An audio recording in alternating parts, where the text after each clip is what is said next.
दो ब्राह्मण, एक वृद्ध और एक युवा, विद्यानगर से पवित्र तीर्थ यात्रा पर निकले। युवा ब्राह्मण, जिसका नाम माधव था, प्रेम और विनम्रता से वृद्ध ब्राह्मण वेंकट भट्ट की सेवा करता हुआ उन्हें भारत के अनेक पावन स्थलों पर ले गया। वे साथ साथ गया, काशी और प्रयाग पहुँचे। अंततः उनकी यात्रा उन्हें वृंदावन धाम तक ले आई, वह दिव्य भूमि जहाँ श्री कृष्ण अपनी नित्य लीलाएं प्रकट करते हैं।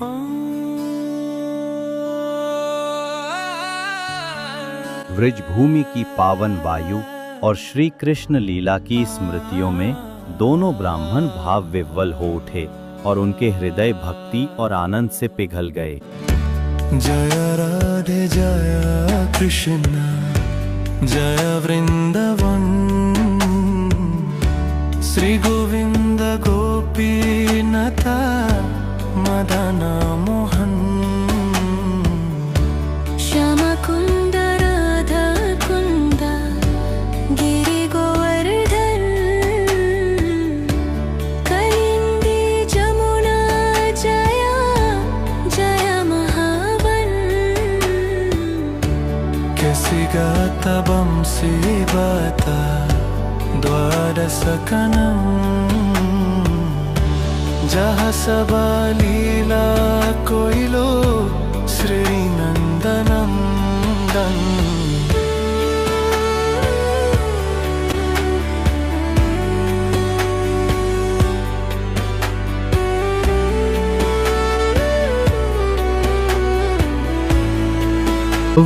आज तुमने कितना स्वादिष्ट प्रसाद की व्यवस्था की है।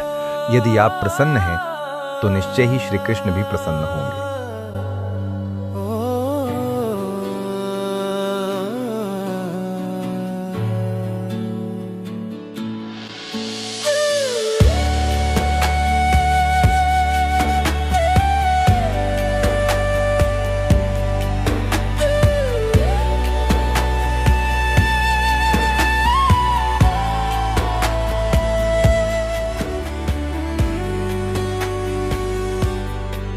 मैं धन्य हूं कि मुझे गोपाल के दर्शन मिले। जब हम साक्षात विजेंद्र नंदन के सामने खड़े हों और उनकी कृपा दृष्टि हम पर पड़े, तो इससे अधिक शुभ क्या हो सकता है। हाँ माधव, मैं तुम्हारा हृदय से आभारी हूं कि तुम मुझे यहाँ लाए। ये अवसर मेरे लिए संसार से भी अधिक मूल्यवान है। ओह, कृपया मुझे श्रेय न दें। आपका यहाँ आना तो गोपाल की इच्छा थी। उनकी अनुमति के बिना तो कोई वृंदावन में प्रवेश भी नहीं कर सकता।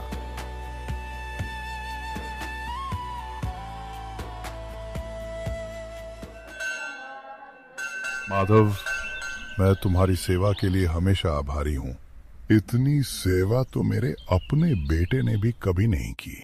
मुझे लगता है कि बदले में कुछ देना चाहिए। अगर कुछ न लौटाया तो मुझे बुरा लगेगा। आदरणीय ब्राह्मण देव, मैं यह सेवा केवल श्री कृष्ण की संतुष्टि हेतु करता हूँ। ब्राह्मणों की सेवा श्री कृष्ण को अत्यंत प्रिय है। वही मेरे लिए परम पुरस्कार है। तो ये स्वीकार कीजिए। माधव, कृपया मेरे दामाद बन जाइए। मैं अपनी बेटी का विवाह आपसे करना चाहता हूँ। आदरणीय ब्राह्मण देव, ये मेरे लिए अत्यंत सम्मान की बात है, किंतु क्षमा करें, मैं इस प्रस्ताव को स्वीकार नहीं कर सकता। कृपया इसे स्वीकार करें। इसे मेरी हृदय से की गई कृतज्ञता समझिए। लेकिन आपके परिवार का क्या? क्या आपके बेटे, पत्नी और रिश्तेदार मानेंगे? मैं गरीब हूं और आप एक बड़े अमीर और विद्वान परिवार से हैं। शायद वे इसे कभी स्वीकार न करें। कृपया जल्दी में कोई वादा न करें। वे स्वीकार करेंगे। मेरी बेटी मेरी जिम्मेदारी है और निर्णय करने का अधिकार मेरा है। चिंता मत करो। मुझसे एक विनती है, कृपया ये वचन श्री गोपाल जी के समक्ष दीजिए। हमारे इस संकल्प के साक्षी स्वयं भगवान हों। हाँ बिल्कुल, मुझे ये करते हुए खुशी होगी। हे गोपाल, मैं इस युवा ब्राह्मण माधव की सेवा से अत्यंत प्रसन्न हूं। मैं अपनी पुत्री का हाथ इसे सौंपता हूँ। हे भगवान, कृपया मेरी इस प्रतिज्ञा के साक्षी बनिए। हे गोपाल, इस ब्राह्मण की बेटी से मेरा विवाह हो या ना हो, इससे मुझे कोई फर्क नहीं पड़ता। लेकिन मुझे इस बात की चिंता है कि वृंदावन जैसे पवित्र धाम में ये ब्राह्मण झूठ ना बोले और अपने धर्म से ना गिरे। इसी कारण मैंने उनसे निवेदन किया कि वे आपके समक्ष ये वचन लें। हे मेरे प्रभु, अगर उनके धर्म की रक्षा के लिए जरूरत पड़ी तो कृपया आप ही उनके वचन के साक्षी बन जाइए।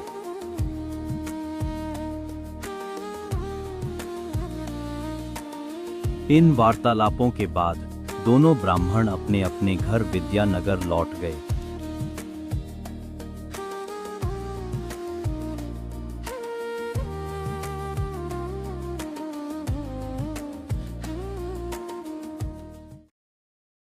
माधव की बात सच निकली।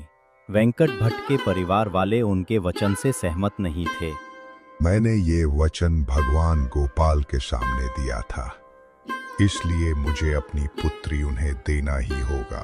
पिताजी, यदि आप मेरी बहन को उसके हाथ दे देंगे तो हमारे कुल का मान सम्मान नष्ट हो जाएगा। यदि आप ऐसा करेंगे तो मैं विष पी लूंगी। अगर मैं न दूं तो माधव गोपाल को साक्षी बुलाएंगे, फिर वो मेरी बेटी को बलपूर्वक ले जाएंगे और तब मेरे धर्म का कोई मतलब नहीं रहेगा। गोपाल तो बहुत दूर है, उसकी चिंता मत करो। बस इतना कह देना, मुझे ऐसा कोई वचन याद नहीं, बाकी सब मैं संभाल लूंगा।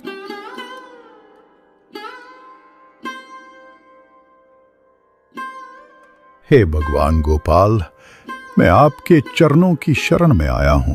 कृपया मेरे धर्म की रक्षा कीजिए और साथ ही मेरे परिवार को मृत्यु से बचाइए। अगले दिन माधव वेंकट भट्ट से मिलने आए। प्रणाम आदरणीय ब्राह्मण, वृंदावन में आपने अपनी बेटी मुझे देने का वादा किया था। अब आप चुप हैं, तो अब आपका क्या निर्णय है? डंडा दो मुझे।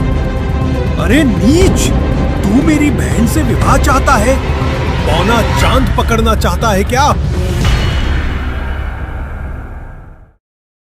मैंने ये सभा इसलिए बुलाई है क्योंकि इस आदरणीय ब्राह्मण ने मुझे अपनी पुत्री देने का वचन दिया था, परंतु अब ये अपने वचन से मुकर रहे हैं। क्या ये सत्य है वेंकट भट्ट जी? क्या आपने ऐसा कोई वचन दिया था? माफ कीजिए, मुझे ठीक से याद नहीं है। सबने सुना ना, इन्हें याद ही नहीं कि ऐसा कोई वादा किया था। असल बात यह है कि तीर्थ यात्रा के समय मेरे पिताजी के पास बहुत धन था। इस धूर्त ने उन्हें कोई नशा देकर सब कुछ चुरा लिया और फिर चोरी का झूठा बहाना बना दिया। अब बेशर्मी से दावा करता है कि मेरे पिताजी ने मेरी बहन का विवाह इससे तय कर दिया था। हे आदरणीय सज्जनों, क्या ऐसे छल पूर्वक और कपट पूर्ण व्यक्ति को अपनी कन्या दे देना उचित है? लगता है धन देखकर इसका मन डगमगा सब लोग गया। शांत हो जाएं। चलिए अब माधव की बात सुनते हैं। आदरणीय सज्जनों, मैं केवल सत्य कह रहा हूं। इस ब्राह्मण ने मेरी सेवा से प्रसन्न होकर अपनी पुत्री मुझे देने का वचन दिया था। मैंने विनम्रता पूर्वक मना किया, ये कहते हुए कि मैं इस योग्य नहीं हूं, किंतु इन्होंने बार बार आग्रह किया। तब मैंने उनसे प्रार्थना की कि ये वचन श्री गोपाल जी के समक्ष दें, और श्री विग्रह के सामने इन्होंने कहा, हे भगवान, साक्षी बनिए, मैं अपनी पुत्री इस ब्राह्मण को देता हूं। श्री गोपाल सबके साक्षी हैं और सब कुछ जानते हैं। यदि तुम गोपाल जी को यहां साक्षी के रूप में ला सको तो मैं अपनी पुत्री तुम्हें दे दूंगा।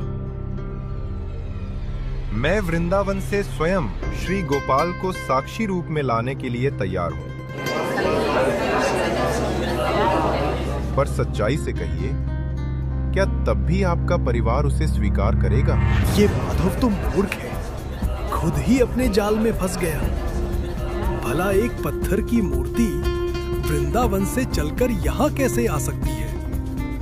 उसे सच में लगता है कि वो मूर्ति ही स्वयं श्री कृष्ण है, जो मेरे पिता की बात सुन रहे थे। हाँ हाँ, हम सब तैयार हैं। अगर गोपाल सचमुच चलकर यहाँ आए तो बहन को दे देंगे इसे। इस बार माधव ने सबके सामने लिखित वचन लिया ताकि सभी साक्षी रहें और कोई फिर से इनकार न कर सके, और उसने वहां मौजूद लोगों से ये बात कही। आदरणीय सज्जनों, कृपया मेरी बात ध्यान से सुनिए। ये वृद्ध ब्राह्मण सत्यनिष्ठ है और धर्मपरायण है। इनकी कोई इच्छा नहीं थी अपने वचन से मुकरने की, परंतु केवल इस भय से कि इनके परिजन अपने प्राण न त्याग दें, ये सत्य से डगमगा गए। अब मैं इनके पुण्य बल से स्वयं परम भगवान को साक्षी के रूप में बुलाऊंगा, ताकि इनका ये पावन वचन अक्षुण्ण बना रहे। माधव फिर वृंदावन लौट गए ताकि गोपाल को साक्षी बनाकर ला सकें।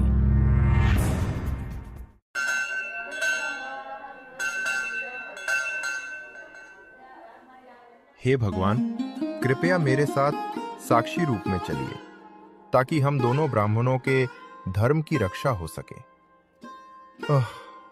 यदि आप नहीं गए तो वेंकट भट्ट जी को आपके समक्ष किया गया वचन तोड़ना पड़ेगा।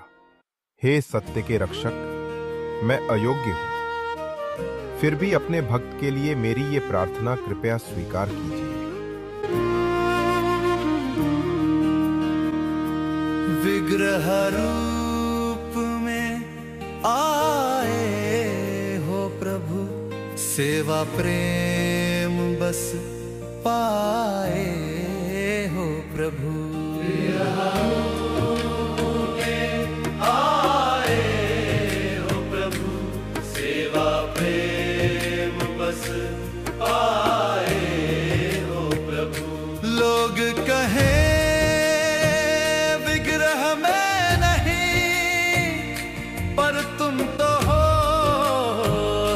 कण में यही, जब नभ जल वायु में व्यापे, तो विग्रह रूप में क्यों ना पे। शास्त्रों से माने रूप तुम्हारा, न कोई कल्पना न ब्रह्म हमारा। शास्त्रों से माने रूप तुम्हारा, न कोई कल्पना न ब्रह्म हमारा।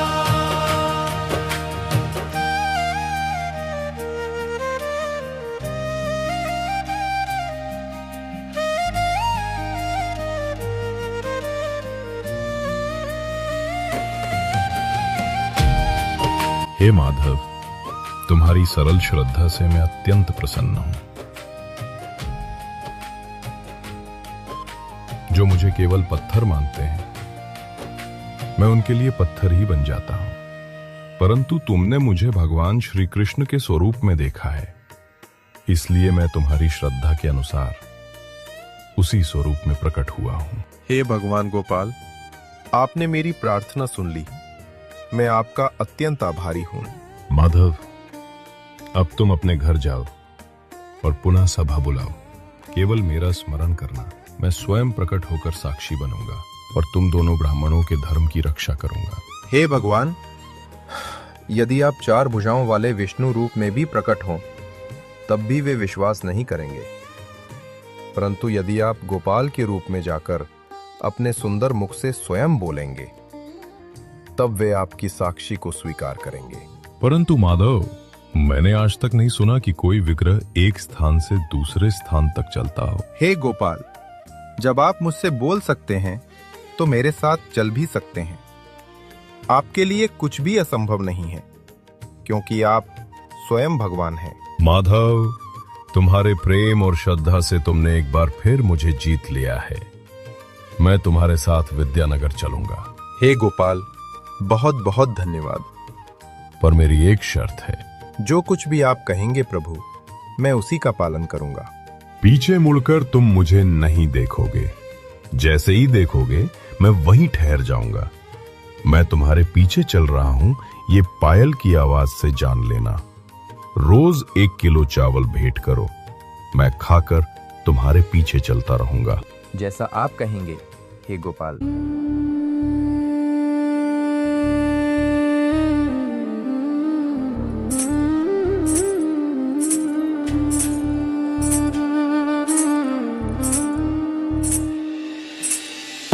नयन अश्रु से भर आए हैं, सोच के तुम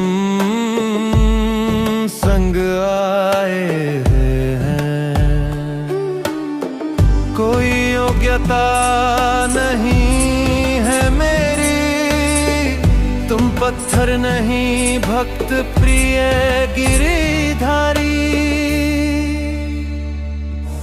गोपाल गोपाल साक्षी गोपाल, गोविंद दामोदर माधव गोपाल।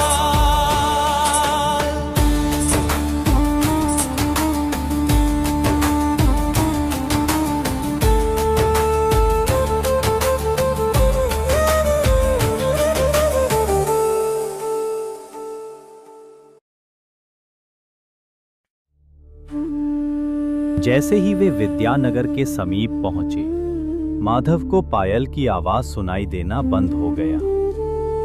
जब वह पीछे मुड़ा तो उसका हृदय आनंद से भर उठा। श्री गोपाल वहीं खड़े थे। भगवान मुस्कुराए और बोले, मैं अब यहीं ठहरूंगा, तुम जाओ गांव वालों को बुलाओ, मैं वृद्ध ब्राह्मण के वचन का साक्षी बनूंगा। नयन अश्रु से भर आए हैं,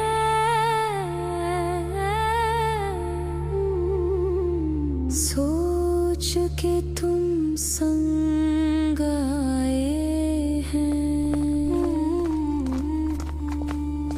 कोई योग्यता नहीं है मेरी, तुम पत्थर नहीं। हे गोपाल, आपकी असीम कृपा को कौन समझ सकता है। सिर्फ मेरे धर्म की रक्षा के लिए आप स्वयं वृंदावन से यहाँ पधारे। गोपाल गोपाल साक्षी गोपाल।